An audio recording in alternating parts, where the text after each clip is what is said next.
What can I say about Janet Kuypers that I haven't already said?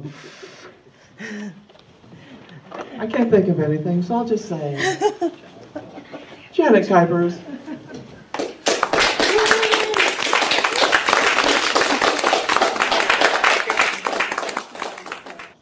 Oh, yes, I know. That's If you don't mind. That is the drawback.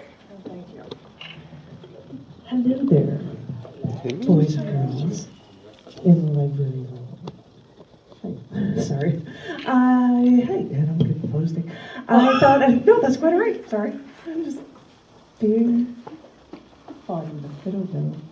No, it's hard to fathom for me, but I thought I would share with you one poem from this cc&d collection book. I'm the editor of cc&d magazine, and over the years, chapbooks of mine would be released as well as issues, and so this is some of my stuff in one of the books, and it's called On the Edge, and I will share with you one poem from here. And the poem is called That's from the Barbed Wire. She had skin of silk, smooth and strong, beautiful to touch. With silk around you, you always get warm. You feel warm. You can't escape it. I watched her skin, her silken exterior, and saw occasional rips, small, spare tears, with little dots of blood tracing the edges. I had to ask. And she told me, "Oh, that's from the barbed wire." And I suddenly, internally panicked. What did they do to her? How did this hurt her? Or was she trying to escape some potential torture?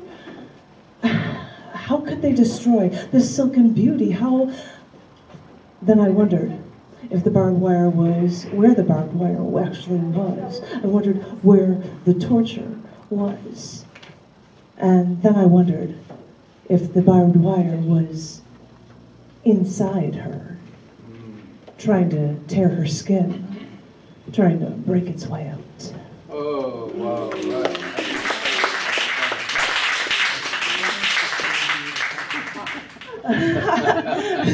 Me with my gripping stuff. Hi, I thought I would share 2 new poems. For those who do not know, I decided I would write a poem every single day in 2019.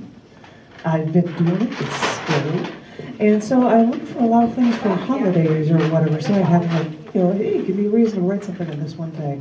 And so I wrote a poem on Edible Book Day called Eat Your Words. With the family sick and in bed yesterday, I thought about the edible book festival that I was at home missing out on. With my library of books both made and read, I wondered if paper was actually edible. And then I saw how people celebrated this day by not actually eating books, but making facsimiles of books, like making pastries where the icing made the food look like a book. I had no intention all alone to bake a cake and fashion it into a book to eat, so I looked for another way to eat my words and added alphabet soup noodles to my egg drop soup. Mixing letters and numbers with strands of egg whites really made it a messy read, but I still had enough leftover yummy word soup to enjoy today and maybe even tomorrow. I might not have literally made a book, but my intentions of text into my soup were my deconstructed literary inspiration. They tell you not to play with your food. Well, but on April 1st, that was the day that I could actually take my letters within my food that form the words that describe our lives. And hey, that's a reason to celebrate too.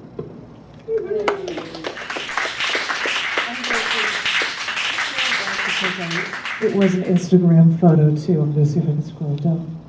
Because I posted up my soup. which I'd love to say, it was just a big ugly old mess. Oh yes, I have to show you the phone. And that's with the thing. There's, hey, and that's, you eat your soup. So I was like, wait, I got a drug soup. Why don't I just take a bunch of these noodles that I've got sitting in this alphabet soup mix? So why not?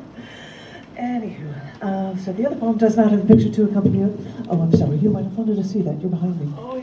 It's just, soup with noodles.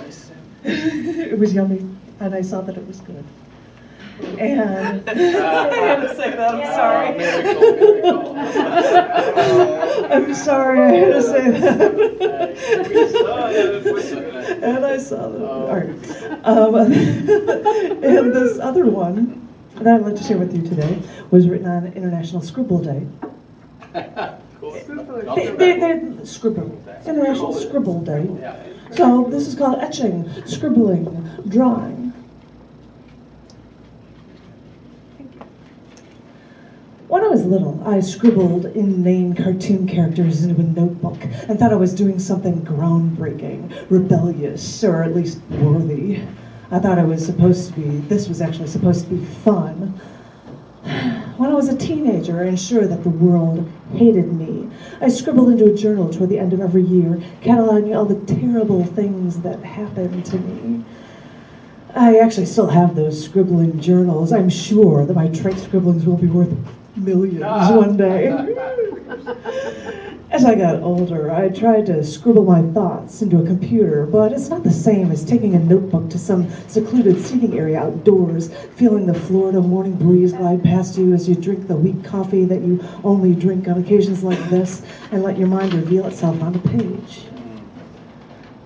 Someone asked me to sign a piece of paper today, so I took the pen and found a space to place my name, and then I wondered if the pen would work. So I went to the corner of the page and I started to scribble. Nothing came out at first. Then suddenly ink began to flow.